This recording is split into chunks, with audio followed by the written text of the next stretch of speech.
Hello बच्चों, कैसे हैं आप? उम्मीद करती हूँ आप बढ़िया और एकदम मज़े में होंगे। बच्चों, आज हम पढ़ेंगे वाक्य विचार। तो चलिए कुछ वाक्य समूह, शब्द समूह पर हम ध्यान देते हैं। जैसे अमित विद्यालय जाता है। शशांक पढ़ रहा था, तभी मानिंद उठकर चला गया। सभी जानते हैं कि प्रीति अच्छी लड़की है। तुम परिश्रम करते तो अवश्य सफल होते। तो बच्चों, इन उदाहरणों में देखते हैं कि कई शब्द या पद आपस में मिलकर एक बड़े शब्द समूह का निर्माण करते हैं जो पूरा अर्थ प्रकट करने में सक्षम है। ऐसे शब्द समूहों को वाक्य कहते हैं। अतः शब्दों के उस समूह को जिससे कोई बात स्पष्ट रूप से जानी जाती है, अर्थात सार्थक शब्दों का वह व्यवस्थित समूह जिससे अपेक्षित अर्थ प्रकट हो, वाक्य कहलाता है। आइए जाने उपवाक्य क्या है। जिस क्रिया युक्त पदों से आंशिक भाव व्यक्त होता है उन्हें उपवाक्य कहते हैं। जैसे यदि मैं जाता, यदि वह लिखता, तो ये आंशिक है, छोटा, तो इसे उपवाक्य कहते हैं। आइए जानें अब उपवाक्य के भेद। उपवाक्य के दो भेद होते हैं, प्रधान उपवाक्य और आश्रित उपवाक्य। जो उपवाक्य पूरे वाक्य से अलग भी लिखा जाए और जिसका अर्थ किसी दूसरे पर आश्रित ना हो, उसे प्रधान उपवाक्य कहते हैं। किसी वाक्य में यह उपवाक्य सबसे अधिक महत्वपूर्ण होता है। और जो उपवाक्य प्रधान उपवाक्य के बिना पूरा अर्थ नहीं दे सकता, उसे आश्रित उपवाक्य कहते हैं। यानी जो प्रधान उपवाक्य पर आश्रित होता है, डिपेंड होता है। वाक्य में यह उपवाक्य प्रधान उपवाक्य पर आश्रित या निर्भर रहता है। जैसे मैं नहीं जानता कि वह कैसा आदमी है। तो इन वाक्यों में मैं नहीं जानता प्रधान उपवाक्य है, जबकि कि वह कैसा आदमी है आश्रित उपवाक्य है। यानी कि पहला वाक्य नहीं होगा तो दूसरे वाक्य का कोई अर्थ नहीं निकलेगा। आइए जाने वाक्य के घटक। बच्चों, वाक्य के मुख्यतः दो घटक या अंग होते हैं, एक उद्देश्य और दूसरा विधेय। तो चलिए इनको भी विस्तार पूर्वक जान लेते हैं। तो पहले जानेंगे हम उद्देश्य के विषय में। वाक्य में जिस वस्तु या व्यक्ति के विषय में कुछ कहा जाता है वह उद्देश्य कहलाता है। जैसे राम बाजार जाता है, इस वाक्य में राम के बारे में कहा गया है, अतः राम उद्देश्य है। उद्देश्य विस्तार ये क्या होता है? जो शब्द या शब्द समूह उद्देश्य की विशेषताएं बताए उसे उद्देश्य का विस्तार कहते हैं। जैसे चंचल बालक दौड़ता है, इस वाक्य में चंचल उद्देश्य बालक की विशेषता बतला रहा है, अतः वह उद्देश्य का विस्तार है। दूसरा है इसका भाग विधेय। वाक्य में उद्देश्य के विषय में जो कुछ कहा जाता है उसे विधेय कहते हैं। जैसे राम बाजार जाता है, इस वाक्य में राम उद्देश्य है तथा बाजार जाता है विधेय है। विधेय का भी विस्तार जान लेते हैं। बच्चों, विधेय की विशेषता बताने वाले शब्द या शब्द समूह को विधेय का विस्तार कहते हैं। जैसे वह धीरे धीरे जाता है, इस वाक्य में धीरे धीरे विधेय जाता है की विशेषता बतला रहा है, अतः वह विधेय विस्तार है, यानी कि विधेय का विस्तार हो गया इसमें। अब जानेंगे हम वाक्य संरचना के विषय में। बच्चों, वाक्य संरचना के लिए मुख्य रूप से दो बातों पर ध्यान देना जरूरी है। क है पदक्रम और दूसरा है अन्वय। तो पहले पढ़ते हैं पदक्रम के विषय में। वाक्य में शब्दों के यथास्थान प्रयोग को पदक्रम कहते हैं। पदक्रम संबंधी प्रमुख बातें इस प्रकार हैं। पहला है क्रियापद वाक्य के अंत में तथा कर्म पद कर्ता तथा क्रिया के मध्य में रहते हैं।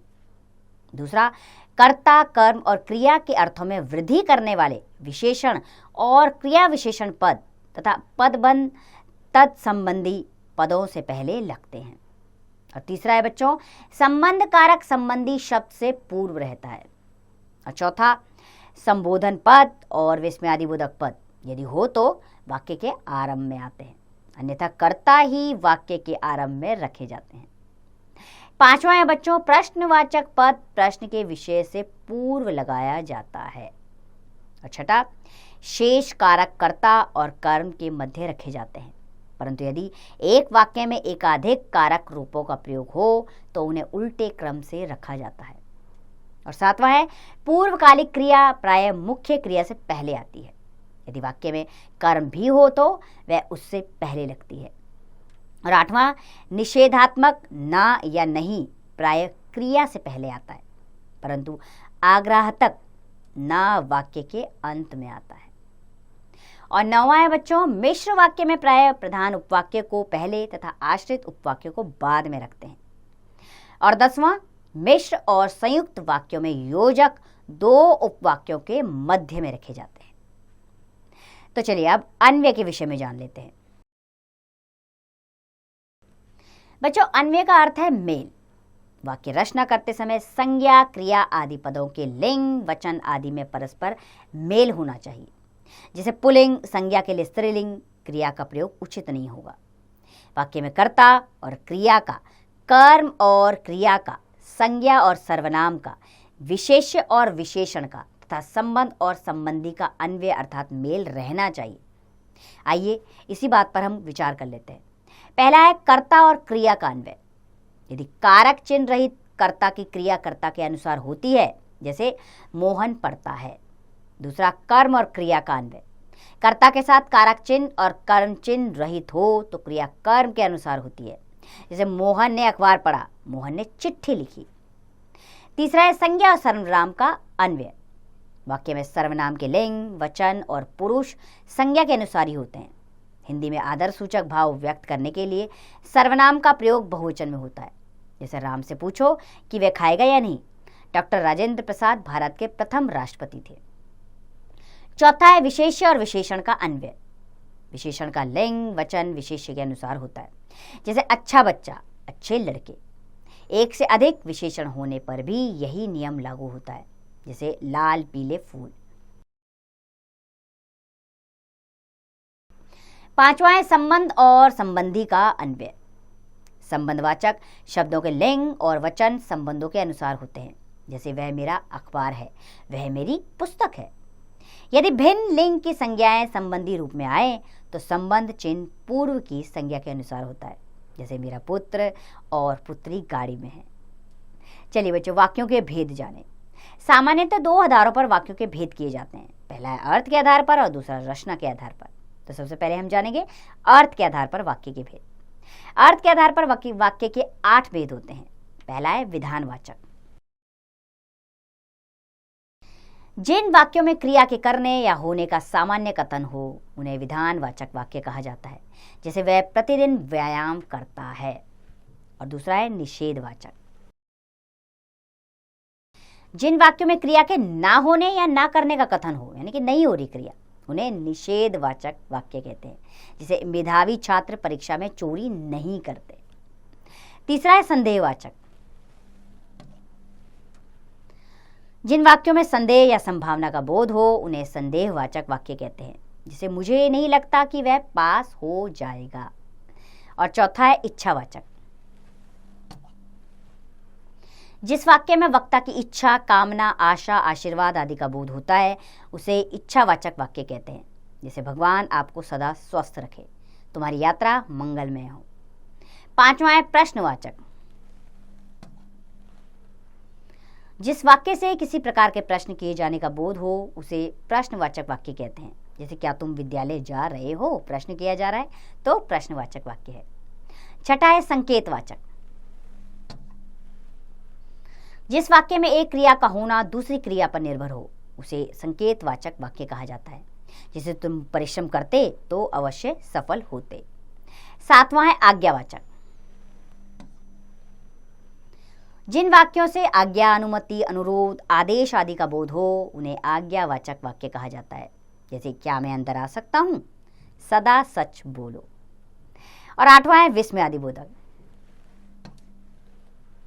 जिन वाक्यों में विस्मय यानी कि आश्चर्य, हर्ष, घृणा, शोक आदि का भाव प्रकट हो उन्हें विस्मयादि बोधक वाक्य कहा जाता है। जैसे आहा कितना सुंदर उपवन है, छी कितनी बदबू। अब दूसरा, रचना या बनावट के आधार पर। इसके भी वाक्य के 3 प्रकार होते हैं।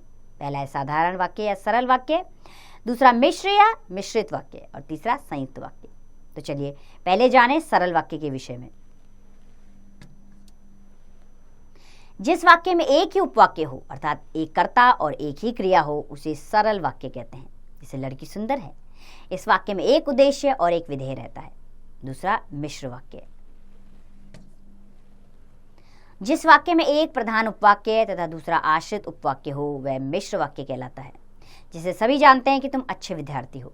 इस वाक्य में सभी जानते हैं प्रधान उपवाक्य तथा तुम अच्छे विद्यार्थी हो आश्रित उपवाक्य है कि समुच्चय बोधक शब्द ने इन दोनों उपवाक्यों को जोड़कर एक बना दिया है। तीसरा है संयुक्त वाक्य। समानता के आधार पर जब दो वाक्य समुच्चय बोधक यानी योजक से जुड़ते हैं तो ऐसा वाक्य संयुक्त वाक्य कहलाता है। जैसे बादल घिरे और मयूर नाचने लगे। आइए बच्चों, तीनों प्रकार के वाक्यों के कुछ उदाहरण देख लेते हैं। पहला है सरल वाक्य, राम सो रहा है। मिश्र वाक्य, मैंने देखा कि राम सो रहा है। संयुक्त वाक्य, राम सो रहा है और मोहन पढ़ रहा है। दूसरा है सरल वाक्य, वह यहाँ आया। मिश्र वाक्य, जब वह यहाँ आया तब मैं घर पर नहीं था। संयुक्त वाक्य, वह यहाँ आया परंतु अधिक देर नहीं रुक सका। सरल वाक्य, मैंने दो कविताएं सुनाई। मिश्र वाक्य, मैंने दो कविताएं सुनाई जिन पर लोग हंसे। संयुक्त वाक्य, मैंने दो कविताएं सुनाई किंतु वह बैठा रहा। चलिए वाक्य परिवर्तन के विषय में जानें। एक प्रकार के वाक्य को दूसरे प्रकार के वाक्य में बदलने की प्रक्रिया को वाक्य परिवर्तन कहते हैं। वाक्य परिवर्तन तीन प्रकार के होते हैं। पहला है वाच्य की दृष्टि से, दूसरा रचना की दृष्टि से और तीसरा अर्थ की दृष्टि से। तो बच्चों, यहाँ रचना की दृष्टि से वाच्य परिवर्तन की विवेचना की जा रही है। तो चलिए उसे पढ़े। रचना की दृष्टि से वाच्य परिवर्तन तीन तरीके से होता है। पहला है संयुक्त वाक्य से मिश्र वाक्य बनाना, दूसरा सरल वाक्य से संयुक्त वाक्य बनाना और तीसरा संयुक्त वाक्य से मिश्र वाक्य बनाना। तो एक एक करके हम इनको समझते हैं। पहले हम जानेंगे संयुक्त वाक्य से मिश्र वाक्य बनाना। सरल वाक्य को मिश्र वाक्य में परिवर्तित करने के लिए सरल वाक्य में प्रयुक्त अंश से दो वाक्य बनाए जाते हैं तथा उन्हें जो, जिन्हें, जब, जिसने, जहां, की, क्योंकि जैसे योजकों से जोड़ दिया जाता है। जैसे शिक्षक के आते ही कक्षा चुप हो गई, ये सरल वाक्य। जैसे ही शिक्षक आए कक्षा चुप हो गई, मिश्र वाक्य बन गया। बारिश रुकने पर हम घूमने चलेंगे, सरल वाक्य। जब बारिश रुकेगी तो हम घूमने चलेंगे, मिश्र वाक्य। परिश्रमी मनुष्य के लिए सब कुछ संभव है, सरल वाक्य है। जो मनुष्य परिश्रमी है उनके लिए सब कुछ संभव है, ये मिश्र वाक्य बन गया। दूसरा है सरल वाक्य से संयुक्त वाक्य में परिवर्तन। सरल वाक्य से संयुक्त वाक्य में परिवर्तन करने के लिए भी दिए गए वाक्य को कथन हुए आधार पर दो स्वतंत्र वाक्यों में बदला जाता है। फिर दोनों वाक्यों को और, तथा, परंतु, किंतु, लेकिन जैसे योजकों से जोड़ दिया जाता है। जैसे बंदर पेड़ पर चढ़कर फल खाने लगा, ये सरल वाक्य है। बंदर पेड़ पर चढ़ गया और फल खाने लगा, संयुक्त वाक्य। मोहन कॉपी खरीदने बाजार गया, संयुक्त वाक्य। सरल वाक्य होना चाहिए इसको। मोहन कॉपी खरीदने बाजार गया, सरल वाक्य। मोहन बाजार गया और कॉपी खरीद लाया, यह है संयुक्त वाक्य। वह घोड़े पर बैठकर जाने लगा, सरल वाक्य। वह घोड़े पर बैठ गया और जाने लगा, संयुक्त वाक्य। तीसरा है बच्चों संयुक्त वाक्य से मिश्र वाक्य में परिवर्तन। संयुक्त वाक्य के दोनों स्वतंत्र वाक्यों में से एक को मुख्य वाक्य बना दिया जाता है और दूसरे को उस पर आश्रित। ऐसा करने के लिए मिश्र वाक्य में प्रयुक्त किए जाने वाले दो योजकों का प्रयोग किया जाता है। जैसे कि पूजा समाप्त हुई और प्रसाद वितरित किया गया, ये संयुक्त वाक्य है। फिर अब इसे मिश्र वाक्य में बदलेंगे। जैसे ही पूजा समाप्त हुई वैसे ही प्रसाद वितरित किया गया। धूप निकल आई और हम छत पर खेलने लगे, ये संयुक्त वाक्य। जब धूप निकल आई तब हम छत पे खेलने लगे, ये मिश्रित वाक्य। यहाँ पहले जंगल था परंतु अब घनी बस्ती है, संयुक्त वाक्य है। जहां पहले जंगल था वहां अब घनी बस्ती है, ये मिश्र वाक्य। आइए पाठ से संबंधित कुछ महत्वपूर्ण बिंदु जान लें। सार्थक शब्दों का वह व्यवस्थित समूह जिससे अपेक्षित अर्थ प्रकट हो वाक्य कहलाता है। जिस क्रिया युक्त पदों से आंशिक भाव व्यक्त होता है उन्हें उपवाक्य कहते हैं। वाक्य के मुख्यतः दो घटक होते हैं, उद्देश्य और विधेय। अर्थ के अनुसार वाक्य के 8 भेद माने जाते हैं। विधानवाचक, निषेधवाचक, प्रश्नवाचक, संदेहवाचक, आज्ञावाचक, इच्छावाचक, विस्मयादिबोधक और संकेतवाचक। और रचना के आधार पर वाक्य के 3 भेद होते हैं, सरल वाक्य, मिश्र वाक्य एवं संयुक्त वाक्य। तो उम्मीद करती हूँ बच्चों ये पाठ आपको अच्छे से समझ आया होगा। इसका अभ्यास कार्य आप स्वयं कीजिए।